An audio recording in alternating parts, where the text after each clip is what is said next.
Dahil sa hindi matapos-tapos na problema sa traffic, may bagong balak ang Metro Manila Development Authority. Gagawin daw 2 araw kada sasakyan ang number coding. Ano kaya masasabi ng mga motorista? Yan ang tinutukan ni Tina Panganiban Perez. Ilang taon nang ipinatutupad ang Unified Vehicle Volume Reduction Program o number coding. Pero problema pa rin araw-araw ang malausad pagog na traffic. Kaya ang MMDA, pinag-aaralang gawing 2 araw ang number coding. So volume problem talagang kailangang mabawasan niya. Siguro pwede namang konting sakripisyo pa para sa lahat. Baka pwedeng gawing 2 days out of every week ang hindi paggamit ng sasakyan. Posible rin daw ibalik ang odd-even scheme kung saan 3 araw kada linggo hindi makakabiyahe ang isang sasakyan.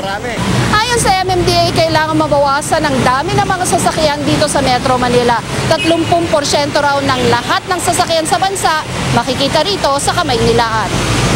Ayon sa MMDA, mahigit 2.2 milyon ang mga rehistradong sasakyan sa Metro Manila. We have more than 30% of vehicles na nagsama-sama dito sa less than 5% na road network. Napakahirap gumawa ng solusyon sa traffic kung padami ng padami yung sasakyan mo at yung kalsada mo ay hindi naman nadadagdagan. Pinag-aaralan pa lang ng MMDA ang expanded number coding, may mga umaalma na. Kontra mahihirap daw ito, sabi ng transport group na Piston na nagbabala ring magkukulang ang mga pampasaherong sasakyan kung itutuloy ng MMDA ang plano. Sabi naman ng chairman ng House Committee on Transportation, baka may iba pang dahilan ang problema sa trapiko. Sa konting panahon na pag-upo ninyo, ano ba ang problema? Bakit biglang dumami yung mga bus? No?